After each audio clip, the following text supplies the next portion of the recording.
고린도전서 9장 말씀을 계속 보고 있습니다. 지난주에 사도 바울은 자신이 가지고 있는 이 자유함에 대해서 말씀을 하셨습니다.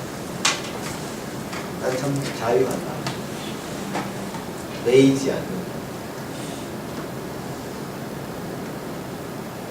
그렇게 자유함을 말씀을 하셨는데 어떻게 해서 그런 자유함을 얻을 수 있었을까? 어떻게 해서 그렇게 그가 매이지 않을 수 있었을까? 그게 중요하다고 생각합니다. 그가 매이지 않았기에 이 복음의 말씀을 아주 가감없이 어떤 것은 강력하게 전할 수 있었거든요. 내가 사례를 받을 수도 있었지만 받지 않고 내가 마땅히 받을 수 있는 권리가 있다. 내가 할 수 있는 권이 있다고 이렇게 얘기합니다. 권이 있었지만 쓰지 않는다. 그런데 오늘 본문의 말씀을 보니까 마땅히 쓰지 않았다고 얘기하는 것을 내가 이것을 해달라고 요구하는 것처럼 생각할 수도 어떤 사람은 있겠으나 절대로 그런 것입니다. 그러니까 사도 바울은 진정으로 얘기를 하지만 이 사실에 대해서 또 오해를 하는 사람을 그걸 해달라고 얘기하는 게 아닌가? 이렇게 얘기를 들을 수도 있는 그런 가능성에 대해서 지금 분명히 얘기를 하죠. 오늘 보면 15절에 보면 난 참 자유함을 가졌고 그런 자유함을 으로 인해서 내가 할 수 있는 권리, 내가 쓸 수 있는 권리를 쓰지 않았고 또 이 말을 쓰는 것은 내게 이같이 하여 달라는 것이 아니라 달라는 것이 아니라 그러니까 진심을 얘기하는데 그 진심이 통하지 않으면 얼마나 마음이 슬프겠습니다. 진심을 얘기합니다. 제가 지난주에도 제 얘기도 좀 했는데요. 주님께서 우리 교회 이제 시작하게 하셨고, 여기 이제 일하는 목사, 일목, 제가 이제 만든 말입니다만, 일목으로 이렇게 사역을 하는 데 있어서 전혀 그리낌이 없습니다.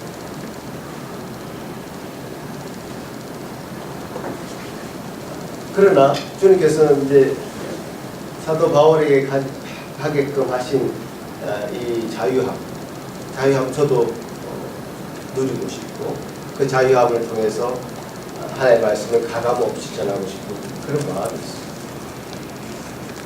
그러나 그것은 어떤 상황이 변했을 때, 예를 들어서 사도 바울이 이렇게 순회 전도를 하는 것이 아니라 디모데처럼 또 아볼로처럼 혹은 또 베드로처럼 한 교회를 감당해서 사역을 감당하게 될 때 그 사람들에게 굳이 교회에서 제공하는 사역을 받지 마라. 이렇게 받지 말고는 가서 일을 해라. 이렇게 말하지도 않았습니다. 그러니까 성도가 굉장히 많은데 그 성도 돌볼 생각하지 않고 목사 가서 일을 한다 그러면 이것도 맞지 않는 얘기죠. 자신이 일을 할 수 있는 것은 자기가 가지고 있는 어떤 자유함으로 인해서 그렇게 하는 것이죠. 그렇게 했고 굳이 내가 이 상황에서 그의 사례를 받지 않아도 충분히 내가 생활할 수 있으니 걱정. 그리고 사도 바울은 그런 초기 생활을 지나고 후기가 되면 교회로부터 자신의 사례가 아니라 어떤 일을 돕기 위한 모금 운동을 다시 사도 바울이 하고 그럼 이제 자신에게 돈을 맡기면 연보를 하면 부족한 것을 나눠준다고 하죠. 그게 이제 상황별로 굉장히 다르게 접근할 수 있는 그런 부분입니다. 그래서 사도 바울이 가지고 있는 이 자유함에 관한 이 생각을 우리가 다 수용하기가 어떤 면에서는 한국적인 심성 구조로 이해 구조로 그리고 혹시 잘 이해가 되지 않는 그런 부분들이 혹시 또 있을 수도 있습니다. 왜냐하면 어떤 면에서 우리는 정확하게 목사면 목사, 성도면 성도 이렇게 구분해왔고 그 구분되어 있는 것이 당연한 것처럼 여겨왔던 그 문화적인 배경 속에서 살아왔기 때문에 제가 일하면서 어떤 면에서 우리 주원이 아빠 또 뭐 우리 현재 또 거기 같이 있는 한국인 담임 목사가 생활을 다 어떤 면에서 낱낱하게 다 드러낼 수 있는 그런 공간에서 같이 일한다는 것은 한국인의 그 목사들의 사고 구조상 그 문화 습성상이 맞지 않는 것입니다. 자기를 드러내는 것을 최대한 감추고 어떤 면에서는 말씀으로 성도들을 관리하고 신방 그런 것으로 자리매김해 왔기 때문에 생활을 그대로 보여준다. 생활을 그대로 보여주면 그 생활 속에서 부딪힐 수 있는 여러 가지 세밀한 예민한 문제 속에서 담임 목사의 이제 생활을 보게 될 것입니다. 그게 어떤 말씀 전하는 방해거리가 될 수도 있는 것입니다. 상당히 어떤 면에서는 장점보다는 단점이 많은 것입니다. 그러나 제가 굳이 그렇게 그 길을 가는 것은 주님께서는 사도 바울의 마음을 제게 주셨기 때문에 꺼리낌이 없다. 굳이 되지 않는 상황을 되게끔 만들어서 하려고 하는 것이 아니라 지금은 그렇게밖에 할 수 없는 상황입니다. 그래서 충분히 그것을 받아들이고 제게 주신 그 사명을 감당하기에 제 자리매김을 하고 있습니다. 그것에 대해서 앞으로 우리 성교회가 단길교회가 7조년을 맞이하고 있는데 예를 들어서 성도수가 20가지 12개 된다. 그럴 때는 제가 가서 일하는 것은 오히려 제 직무 태만이 됩니다. 그렇지 않겠습니까? 그런 부분, 어떤 사도 바울이 가지고 있었던 그 자유함, 그 우상 숭배를 하는 문제에 있어서 사실 사도 바울이 이 문제를 거론하거든요. 우상 제물을 먹는 문제. 우상 제물을 먹는 문제에 대한 이야기가 사실 9장에만 나오는 것이 아니라 8장에만 나오는 것이 아니라 11장 1절까지 계속 나옵니다. 10장에도 계속 그 이야기를 하는데 먹으라 먹지 마라 정확하게 얘기 안 해요. 그렇게 정확하게 얘기해 주면 좋겠는데 먹지 말라고 말하든가 보통 먹으라고 얘기하든가 이게 사실 사도 바울의 논지가 이렇게 복잡하게 계속 전개되고 정확하게 설명할 수밖에 없는 것은 이 간단한 문제가 아니기 때문에 그렇습니다. 먹으라 하든지 먹지 말라 하든지 그렇게 해야 되는데 그렇게 얘기하지 않습니다. 고린도전서 10장으로 한번 넘어가 보시면 10장 23절에 보면 모든 것이 가하나 모든 것이 유익한 것은 아니요 모든 것이 가하나 모든 것이 덕을 세우는 것은 아니니 24절 누구든지 자기의 유익을 구하지 말고 남의 유익을 구해라. 무릇 시장에서 파는 것은 양심을 위하여 묻지 말고 먹어라. 어떻게 말했죠? 시장에서 파는 것, 고기. 시장에서 파는 그 육류는 일단 우상신에게 제사를 드리고 나와서 파는 것이기 때문에 당연히 우상 제물입니다. 그러나 그것을 알고 있지만 그냥 묻지 말고 먹어라. 왜냐하면 우상이라는 것은 처음부터 없고 우상을 우리가 인정하지 않기 때문에 우상에서 제사 드렸다고 해서 우리가 못 먹는다는 것은 있을 수 없는 일입니다. 그냥 먹어.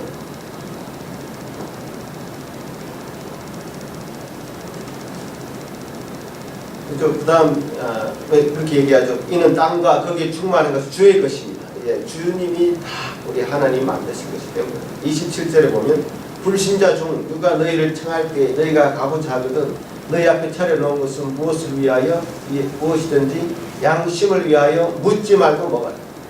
한 번 더 강조를 하죠. 그러나 28절에 보면 누가 너희에게 이것을 제물이라 말하거든 알게 한 자와 그 양심을 위하여 먹지 말라. 제물이라고 말하면 먹지 말라고 얘기하는 거죠. 29절에 내가 말한 양심은 너희 것이 아니요 남의 것이니 어찌하여 내 자유가 남의 양심으로 말미암아 판단을 받으리요.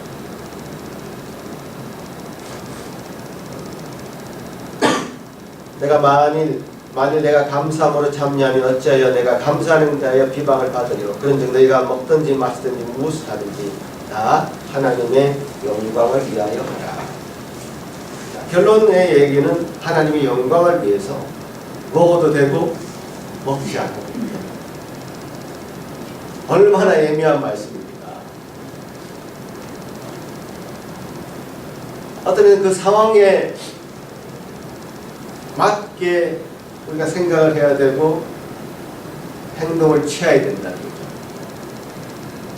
그러니까 이게 우리가 어떻게 먹으라는 말이야, 도대체 먹지 말라는 말이야. 계속 이렇게 따지게 되는 거죠.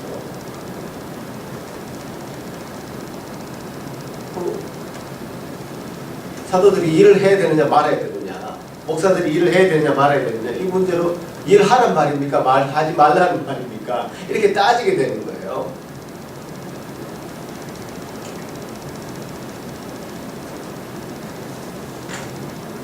그러니까 이 말씀이 쉽지 않은 말씀이라는 거죠.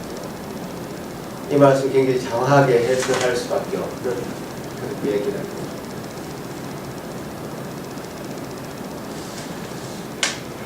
사도 바울은 결국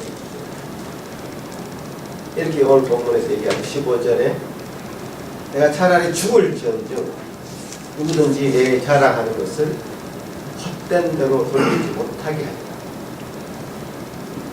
하리라. 내가 복음을 전할지라도 자랑할 것이 없으면 내가 부득불할 일이니라. 만일 복음을 전하지 아니하면 내게 화가 있을 것이로다.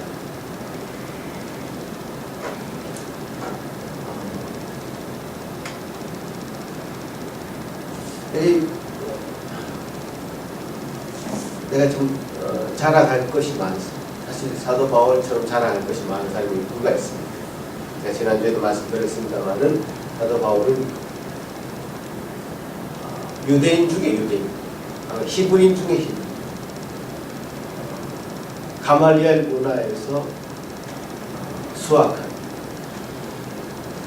그야말로 학자 중에 학자.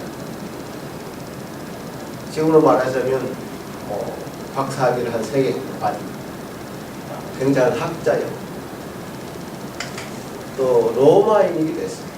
참 특이한 일이지만 로마 사람으로 가지고 있었던 그 모든 자유함을 다 가진 사람. 그리고 사례도 받지 않고 자기가 텐트 메이크업 하면서 교회를 설립하고 세워가는 그 얼마나 자랑스럽겠습니까? 자랑할 것 투성이. 그러나 그것을 자랑하는 것으로 돌리지, 자기 자신을 자랑하는 것을 돌리지 않고 하나님께 영광을 돌리는 것입니다. 자리매김을 하고 있거든요. 나는 사도 바울이 가지고 있는 이 자유함이 여기서 출발한다고 생각합니다.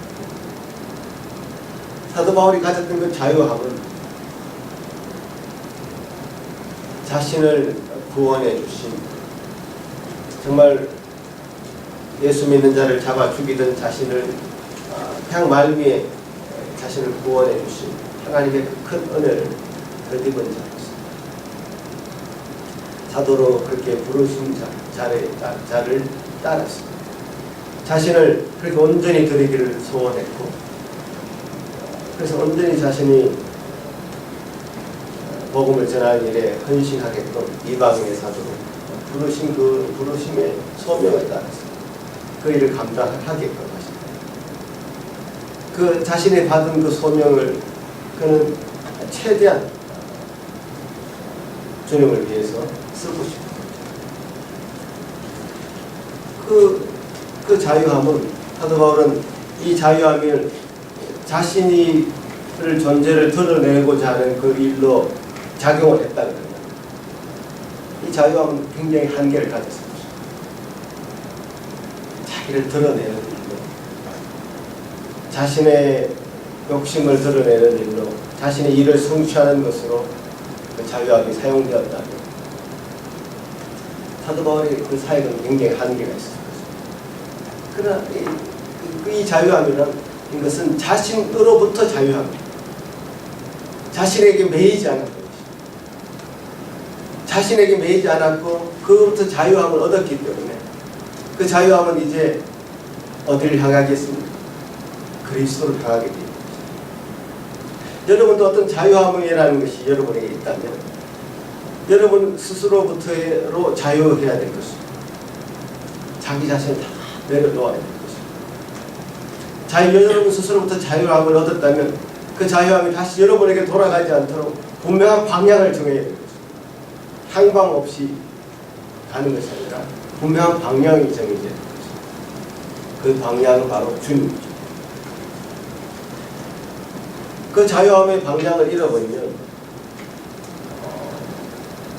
이 자유함은 방탕이 될 수도 있고, 그 자유함은 자기 자신을 온전히 해치는 일로, 다른 사람의 유익을 해치는 일로 그렇게 쓰일 수도 있습니다.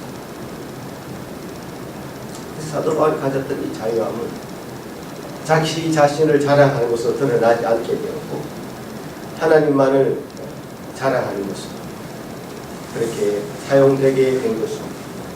오히려 자기 자신의 정체성을 내가 복음을 전하지 않으면 내가 화가 있을 것이다. 그렇게 이건 내가 해야 될 일이다.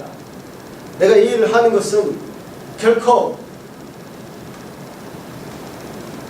내게 화가 미치지 않게 하기 위해서 내가 하나님께 받은 소명이 이것이기 때문에 어쩔 수 없이 내가 하는 것이니까, 결국 여러분이 내가 받은 소명에 대해서, 내가 받은 그 소명의 길로 달려가는 것에 대해서 내가 여러분에게 어떤 부담을 주거나 그 부담을 느끼게 만들고 싶진 않다.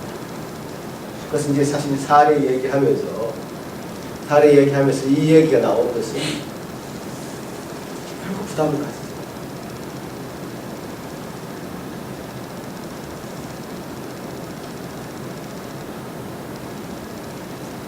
내가 상을 받아도 많이 받을 사람이지만 사실은 그의 지금 내가 가지고 있는 목표, 인생의 목표와는 완전히 달라진 것이기 때문에 예전에는 그렇게 달려갔을지라도 지금은 아닙니다.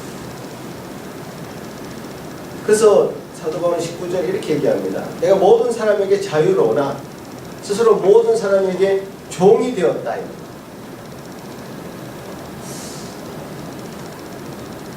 그것은 사도 바울이 가지고 있던 사명의 고유함이죠. 사도 바울이 가지고 있었던 그 사명의 고유함으로 인해서, 그러니까 종의 모습,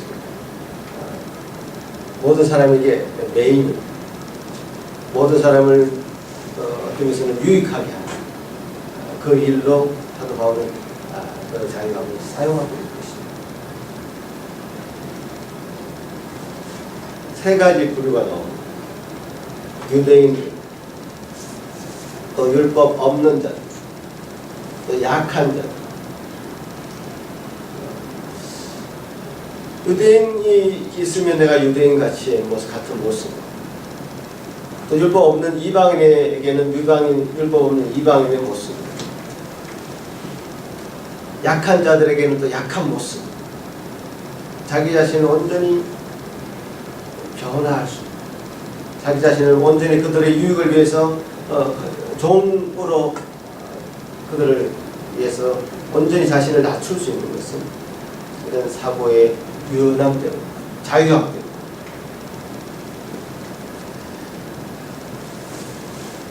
전혀 자기 자신의 그 일에 대한 자기가 얻고자 하는 그 성취해야 되는 어떤 목표치가 있다기보다는 자기 자신이 받은 사명에 충실한 그의 모습을 확인할 수 있는 것입니다. 어쩌면 사도 바울이 목회했던, 설립했던 교회들은 이 고린도 교회를 비롯해서 에베소 교회, 빌립보 교회 다 편지를 쓰고 있잖아요. 편지를 왜 쓰고 있겠습니까? 문제가 있었기 때문에 편지를 쓴 것이죠. 어떤 면에서는 실패하고 있는 거죠. 교회가 제대로 써 있다기보다는 실패하고 힘들고 어렵고 그런 상황에서 이 편지를 쓰고 있는 것입니다. 지난번 가정예배 여러분 같이 들으셨을 때 읽으셨는지 모르겠지만 디모데후서를 여러분 지난주 가정예배 시간에 보면 이런 이야기가 나옵니다. 가정예배 시간에 잘 나누셨을 줄로 저는 믿습니다.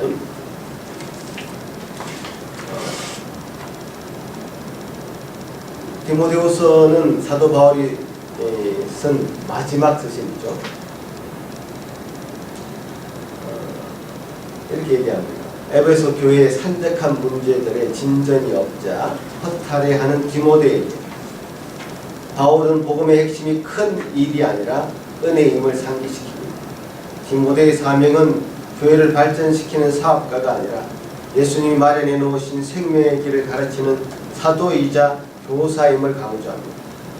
바울 역시 이 복음의 결과를 얻은 게 겨우 감옥살이이지만 허탈해하거나 부끄러워하지 않습니다. 바울에게 사명을 맡기신 예수님이 그 사명의 결과 또한 책임지실 것이기 때문입니다. 디모데는 교인들이 자신을 따르지 않는다고 실망할 필요가 없습니다. 어쩌면 그게 당연한 일입니다. 디모데의 스승 바울 역시 모든 여러 교인들에게 배신당하고 현재 감옥에 갇혀 있습니다. 이런 말씀을 가정예배 시간에 나누면서 정말 얼마나 답답할까. 디모데 에베소 교회를 목회를 하면서 전혀 어떤 면에서는 변화가 없는 교회의 모습, 원래도 또 내년도 똑같은 그런 모습, 오히려 퇴보하는 그런 모습, 그런 모습을 보면서 얼마나 실망, 또 자신을 전도하고 가르쳤던 사도 바울은 지금 감옥에 갇혀있는 사람, 얼마나 답답합니다. 자신의 미래를 또 보는 것 같지 않겠습니까? 자신도 그렇게 될 것입니다. 그러니까 사도 바울이 가졌던 자랑거리라는 것은 결국 그 교회에 있지 않았습니다. 자기가 세웠던 교회, 내가 몇 교회를 세웠고 내가 성도가 몇 명이고 이런 걸 자랑할 거리는 사실 없었다는 거예요.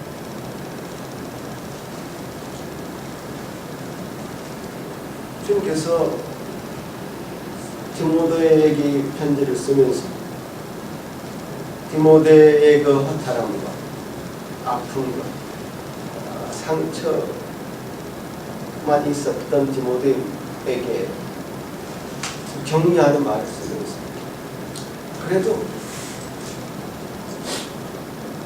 복음과 함께 고난을 받아. 그 길이 네가 가야 돼. 그 길이 내가 지나왔던 그 길이고 내가 가야 돼. 했던 그 길이고 그것이 사명입니다. 우리 교회도 7년 됐지만 10년이 되고 20년이 돼도 저는 또 여전히 일하고 이런 모습으로 있을 수도 있습니다.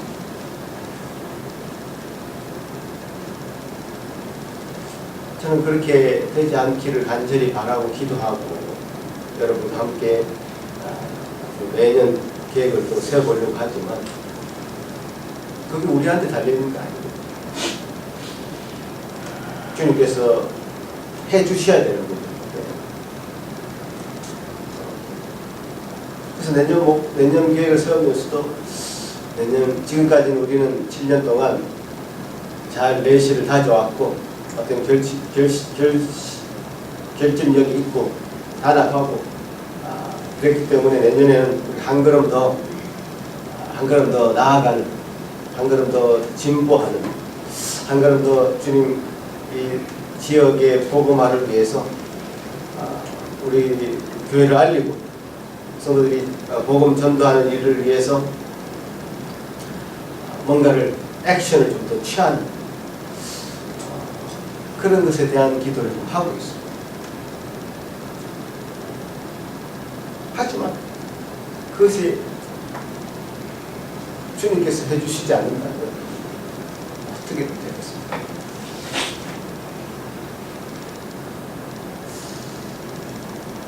매년 이렇게 한 해 지나가는 것이 여러분도 답답하실 것 같습니다. 저도 답답합니다. 그런데 가만히 생각해 보면요,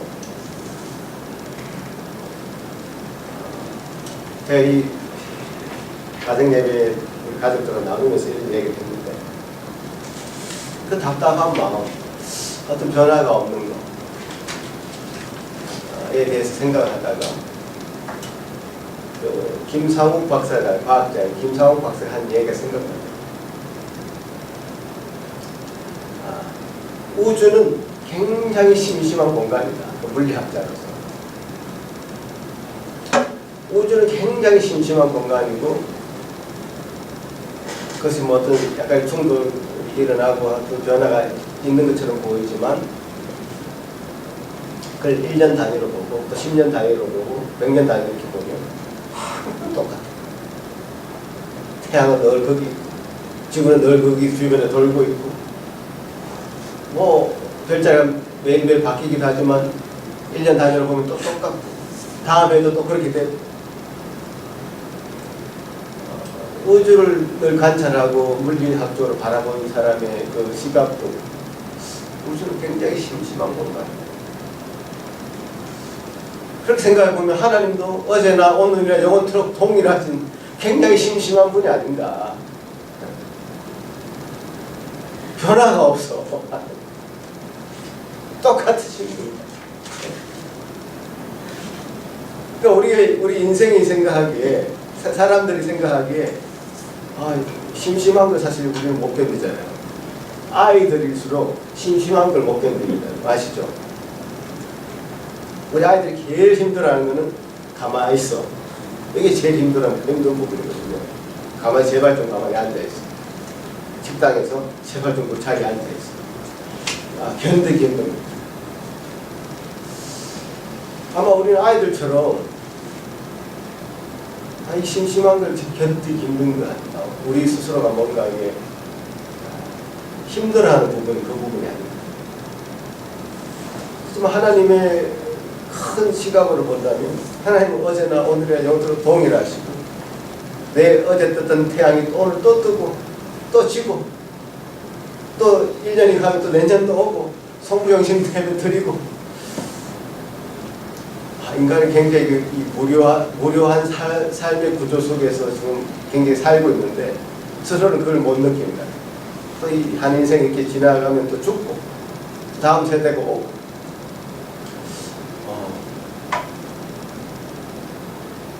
심지어 이 식물들은 400~500년 혹은 또 1000년씩 그 자리에 그대로 변함없이 저렇게 자라고 있고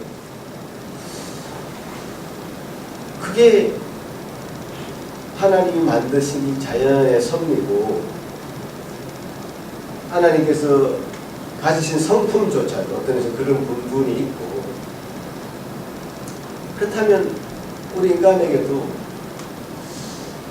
우리가 심심해하는 그 어떤 부분이 어릴 때는 있었는지는 몰라도 매일매일 다람쥐 쳇바퀴처럼 돌고 있는 그 삶 속에서 하나님이 주시는 그 세밀한 음성, 심심한 그 인생 속에서 특별한 인생으로 불러주신 하나님의 그 섭리를 깨달아 알 수 있어야 된다. 저는 그렇게 생각이 들거든요.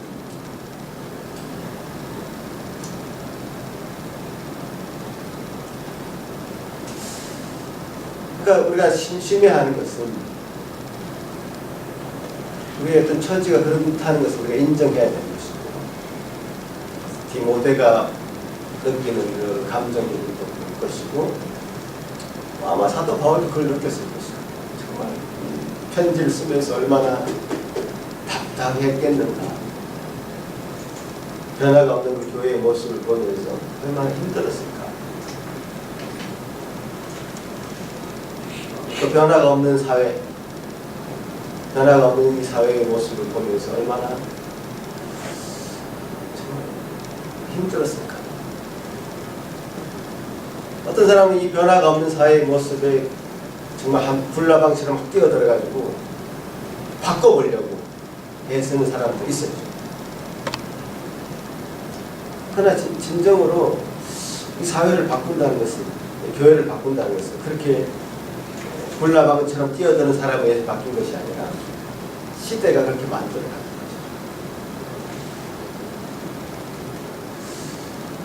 저는 사실 되게 보수적인 동네에서 자라가지고 정치라는 데 전혀 관심이 없어요. 뭐 국회의원들이 뭘 하는 것인지, 저들은 저들만의 집단이고 우리는 백성은 백성이 분리되어 있어요. 전혀 뭐 관심이 없어요. 아마 여러분도 그랬을 것입니다. 근데 언제 관심을 갖기 시작했냐면 팟캐스트가 나오기 시작했어요. 팟캐스트 여러분 아실지 모르겠지만 인터넷으로 하는 라디오 방송. 저는 뭐 여기 와서 한국 방송 전혀 접할 수도 없고 못 들었기 때문에 라디오 방송으로 한국 소식을 들을 수 있었는데, 그때 이 팟캐스트 방송 2007년도 8년 그것도 기억해요. 지금 한 10년 전이에요. 어떤 국회의원이 등장해서 자기 이야기를, 국회에서 일어난 이야기, 정치권에서 일어난 이야기, 그 이야기를 너무 재미있게 또 솔직하게 막 얘기를 하는 거예요.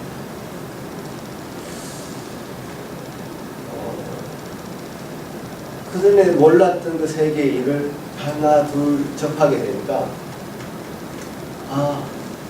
그 사람들의 삶의 모습들이 우리와 전혀 다르지 않구나.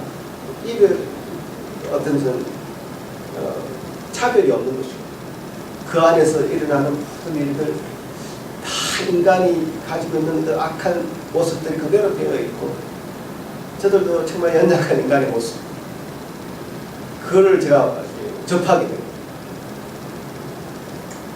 그동안은 사실 그런 글이 없을 때는 뭐 정치권 사람들은 저들이 무슨 짓을 하든지 우리는 사실 모르기 때문에 무관심하고, 그렇기 때문에 지역별로 탁 나눠져서 우리 지역 사람은 무조건 투표를 하고, 그렇게 정치권은 그래서 이용을 했고, 그래서 뭐 대구에는 무조건 저쪽 사람들이 다 당선되고, 강기는 무조건 저 사람들이 당선되고, 이런 식으로 정치를 해왔던 것에 대해서 어떤 사람이 또 반기를 들고 새로운 모습을 이루어내려고 노력을 하고,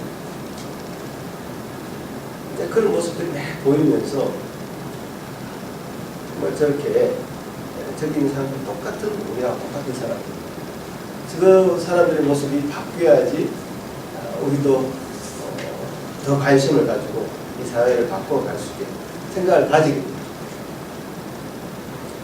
지금 절대 금기 구역이었던 이제 법원조차도 바뀌고 있습니다. 판사라는 사람은 하나의 어떤 법적 기관이죠. 그 한 사람 자체가 판단을 내리면 누구도 바꿀 수가 없었습니다. 그런데 그 사람조차도 한 사람이 인간이었다는 것이 이제 지금 드러나고 있죠. 어떤 뇌물에 의해서, 어떤 압력에 의해서 판결을 바르게 하지 않는 그런 모습들이 드러나고, 그게 지속적으로 그 부분에 대해서 얘기해왔던 사람들이 있었기에 또 가능합니다.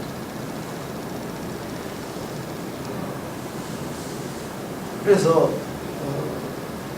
사도 바울의 그 어떤 것은 사도 바울이 하는 이야기가 금기시 되었던 이야기를 지금 하는 것일 수도 있거든요. 이 사례 이야기를 성경에 다시 기록해가면서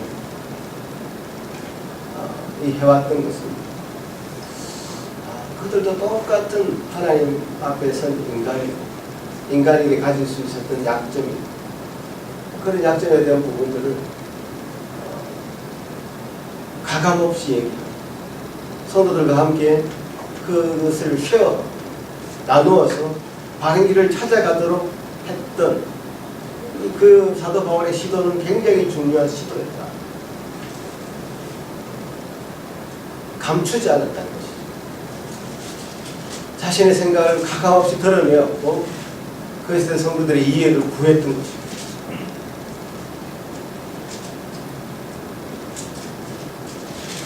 아마 베드로가 이런 이야기를 접했으면 굉장히 놀랐을 것 같아요. 그러나 사도 바울은 다 했고, 다 하면서 성도들과 함께 모든 것을 쉬어요. 정치인들 중에 우리가 잘 아는 연예인들, 이 망하는 모습을 보면 정직하지 않고 거짓말하면 망하더라고요. 자기 잘못이 드러나면 바로 시인을 해버립니다. 잘못이 드러나면 시인하면 어떤 사정 때문에 그럴 수밖에 없었다라고 얘기하면 그렇지, 같은 인간입니다. 잠시 물러났다가 다시 재기할 수 있는 기회를 줍니다. 그러나 끝까지 아니라고 부인하고 감추고,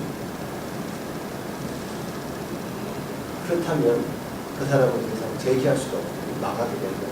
종종 봤습니다. 사도 바울의 모습에는 그런 정직함, 거짓이 없는 그런 마음으로 대해주시는 그런 모습이 그에게 보인다는 것입니다. 하나님의 가장 중요한 성품 중에, 우리는 사랑이다라는 얘기를 반복하고 있습니다. 지식은 사람을 교만하게 만들어나 사랑은 그를 세우게 됩니다. 사랑이라는 것의 골자는 주요 핵심 내용은 오래 참는 것입니다. 사랑이라는 것이 마치 우리가 사이다를 한 잔 먹고 확 속이 확 끓어오는 것처럼 그렇게 뭔가 열정에 사로잡혀가지고 뭔가 하는 것이 사랑인 것으로 오해할 수 있는데 그게 아닙니다. 지금 이제 고린도전서가 13장을 향해서 달려가고 있는데 13장에서는 사랑에 대해서 사랑은 오래 참는 것이다, 또는 기다리는 것이다 라는 것을 향하고 있습니다. 그 하나님의 성품인 것입니다. 하나님의 성품으로서의 그 사랑은 기다려줍니다. 상대방을 기다려줍니다. 유대인들, 아직 예수 그리스도를 제대로 만나지 못한 유대인들, 아직 그 옛날의 율법에 매여서 무슨 절기를 생각해야 되고 무슨 먹는 거 안 먹는 거 다 골라야 되고 그게 양심에 꺼려지고 한 그런 사람들 기다려줘야 된다. 또 율법 없는 이방인들, 율법이 없기 때문에 얼마나 자기 마음대로 생각하고 행동하겠습니까? 그러니까 율법 있는 사람들, 유대인들 얼마나 비판하느냐고. 저 사람들 너무 그렇게 매여 있어요. 왜 저렇게 엉뚱해 있을까? 자기는 너무 자유한. 그 자유함이 방종이 되어서 다른 사람을 비판하는 칼로 사용되는 이방인들의 모습들 역시 또 기다려줘요. 약한 자들은 약하기 때문에 뭐든지 두려워합니다. 어떻게 한 걸음 앞으로 나갈 수가 없습니다. 그 사람들 기다려줘요. 하나님이 우리에게 요구하시는 것은 사도 바울을 통해서 말씀하시는 것은 그 사랑이에요. 사랑으로 주님은 우리 공동체를 온전하게 만들기를 원하십니다.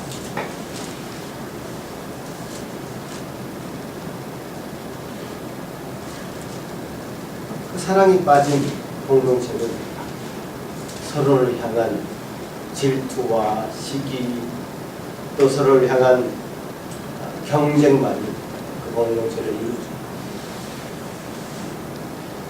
그래서 막 경쟁시켜서 잘 될 수도 있죠. 전도를 많이 한 사람에게 상을 주고 또 직분도 주고 뭐 이렇게 경쟁적으로 만든 사회는 어쩌면 더 다른 사람이 보기에 외부에서 보기에 굉장히 뭔 열매가 있는 것처럼 그 내면은 다 썩어버립니다. 그 내면은 하나님을 향한 자유함으로 그 일을 했다기보다는 인간의 욕심이 그 안에 가득 차 있었고 하나님이 우리에게 주시고자 하는 그 사랑이 거기에 있는 것보다는 교만이 거기에 꿈틀거리고 있었던 것을 우리가 분명히 직시해야 될 것입니다. 여러 사람에게 여러 모양이 되었다는 것은 그 사람들을 기다려주는 사랑이 기반되지 않으면 불가능한 게 계속해서 기다려줘야 됩니다.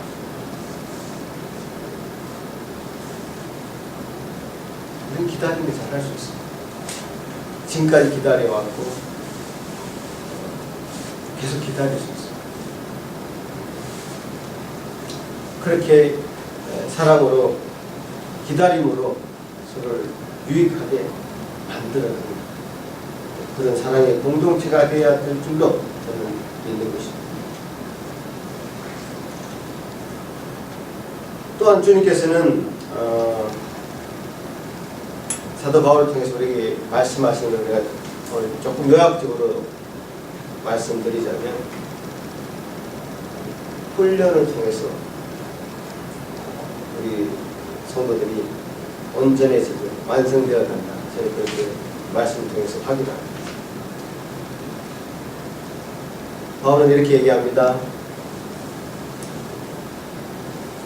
내가 다름질을 하기를 향방 없는 것 같지 아니하고 싸우기를 허공을 치는 것 같지 아니하며 내가 내 몸을 쳐 복종하게 하면 내가 남에게 전파한 후에 자신이 도리어 버림을 당할까 두려워합니다. 이기기를 다투는 자마다 모든 일에 절제한다. 이렇게 사도 바울은 어떤 목표를 향해서 자신이 주신 그 사명을 향해서 달려가고 있습니다. 그래서 다름질하는 비유를 썼죠. 달려감에 있어서 가장 중요한 것이 그 목표를 이루는 것입니다. 그 목표를 이루기 위해서는 분명한 방향이, 방향이 정해져 있고 그 방향으로 나아가야 되는 데 있어서는 분명한 절제가 필요합니다. 절제라는 것은 훈련입니다.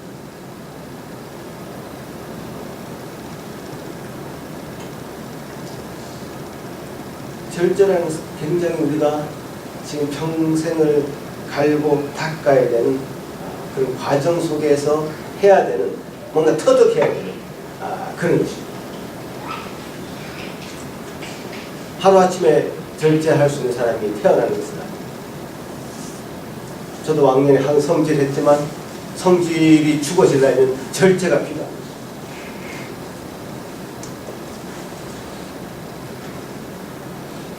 그렇지 않습니까?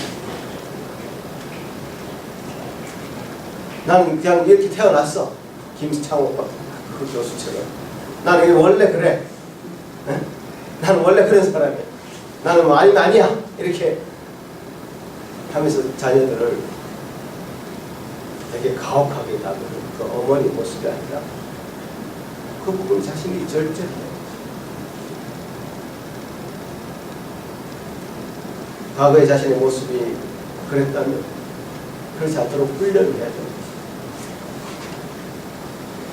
제가 한 기사를 봤는데 슐렌버그라는 그 기장 이야기, 그게 2016년도에 허드슨 강의 기적이라는 영화가 나왔습니다.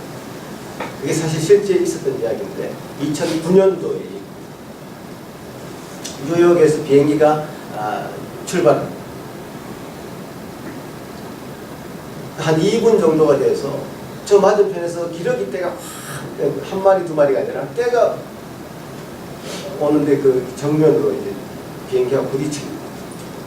비행기가 뭐 기러기한테 맞아가지고 휘청한 것이 아니라 기러기들이 엔진에 다 들어갑니다. 엔진 두 개가 이제 기러기 떼들의 그 시체로 인해서 뭐 망가집니다. 이 슐렌버그라는 사람이 그때 여러 가지 상황을 판단했죠. 한 세 가지. 지금 이걸 다시 돌아가야 되나, 아니면 저기 도로가에 기착을 해야 되나, 뭐 여러 가지 판단을 했는데 마지막 그 지금 짧은 순간에 그 판단이 이제 허드슨 강에 불시착을 하는 거죠. 허드슨 강에 비행기를 동치를 이렇게 자연스럽게 랜딩을 시키고 거기 있는 수백 명의 사람들을 안전하게 한 사람도 다치거나 한 사람도 없이 다 내리게 하고 다시는 마지막까지 그 사람들을 점검하고 끝까지 이제 마지막에 내리고 그 일로 그때 당시 사실 미국 사회는 9.11 때문에 굉장히 그런 대형 사고에 대한 굉장히 경각심을 가지고 있는 그런 상태였고 일약 스타가 되고 슐렌버그 과연 어떻게 그런 일을 할 수 있었을까? 그야말로 이제 영화로까지 만들어졌을 정도입니다. 그 사람의 이야기는 그겁니다. 그것은 기적이 아니라 그가 가지고 있었던 그 기장의 냉철한 판단력은 타고난 것입니다. 오래된 습관, 올바른 또 습관입니다. 그 습관은 훈련으로 되어진 것입니다. 그러니까 우리가 여러분 자신을 훈련한다고 했을 때 평상시는 잘 드러나지 않습니다. 훈련이라는 이 기장과 같이 엄격한 상황이 닥쳤습니다. 그 훈련의 결과는 나타납니다. 여러분 삶 가운데 문제가 생겼습니다. 평상시는 뭐 평온하기 때문에 사람이 성품이 드러나지 않습니다. 급박한 상황이 닥쳤습니다. 재정적으로 파산이 됐습니다. 뭐 자녀가 어떻게 되었습니다.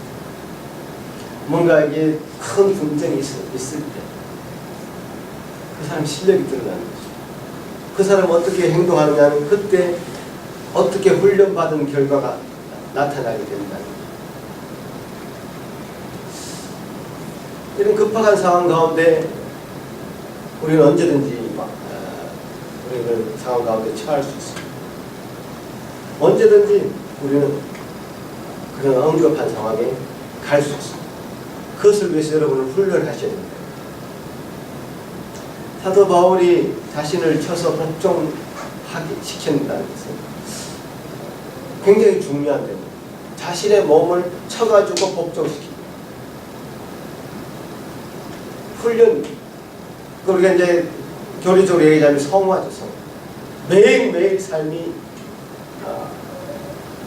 정말 하나님 앞에 내가 어떻게 설 것인가를 눈 뜨면 생각하고 눈 감으면 생각하는 그 훈련을 통해서 내 자신을 쳐서 복종시키고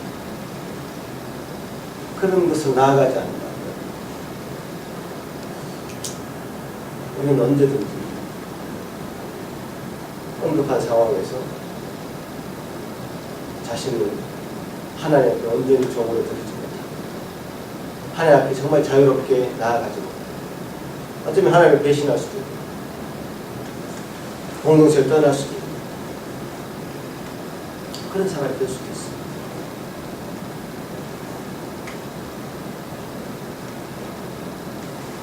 그 임진왜란 때의 이야기라고 들었는데요. 그 부인들이 모였어요. 고관 대작들의 부인들, 그 모임들이 있었겠죠. 그 부인들이 이런 이야기를 우리나라에 어떤 난리가 났으면 날 때 나는 어떻게 행동하겠다. 나는 뭐 내 몸을 던져서 죽겠다. 자결하겠다. 아니면 한마디씩 합니다. 어떤 대간 부인이 이렇게 얘기합니다. 당해봐야 알겠다. 그 한마디 말 때문에 다른 부인들로부터 몰매를 났습니다. 당신 그래도 충성심이 부족한 게 아니에요. 어떻게 그렇게 말할 수 있나요? 결국 임진왜란이 나왔죠. 부인들이 잡혀가고 난리가 납니다. 말할 때 나는 자결하겠다, 혹은 적장을 째려 죽이겠다 이렇게 얘기했던 사람들은 다 그 앞에서 아첨을 들고 있고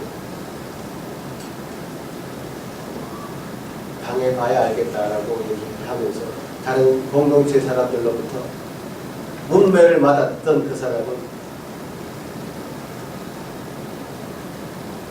자기 몸을 팔지 않고 자결했다는 걸 얘기했고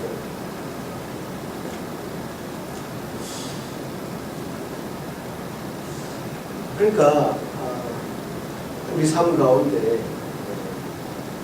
어려움이 닥쳤을 때에 그 사람의 실력을 드러나는 것입니다. 우리 교회도 마찬가지입니다. 어쩌면 제 삶 가운데 아직 그런 검증이 정확하게 이루어지지 않은 것 같기도 합니다. 나는 정말 그런 검증을 받은 목사입니다. 여러분 앞에 제가 말씀을 가지고 서지만 그런 목사로서 그런 어려움을 한번 겪어봤는가 생각해보면 아직 검증받지 못한 목사가 아닌가 생각이 들기도 합니다. 솔직히 말해서.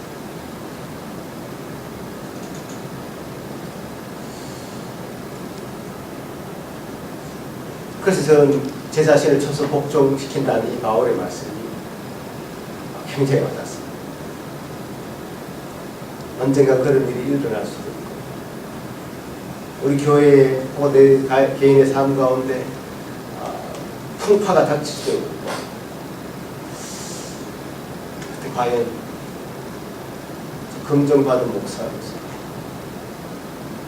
훈련받은 그런 모습으로 정말 뚝 설 수 있을 것입니다. 두려운 마음으로 저는 지금도 이 자리에 서서 말씀을 전하고 있습니다. 여러분도 이 사도 바울의 마음, 자신의 몸을 쳐서 복종시킨다는 이 마음, 정말 아직 검증받지 못한 여러분 마음이 혹시 있다면 여러분 마음을 쳐서 복종시키는 것 오늘도 해주시고 매일매일 해주시고 그럴 때 주님께서는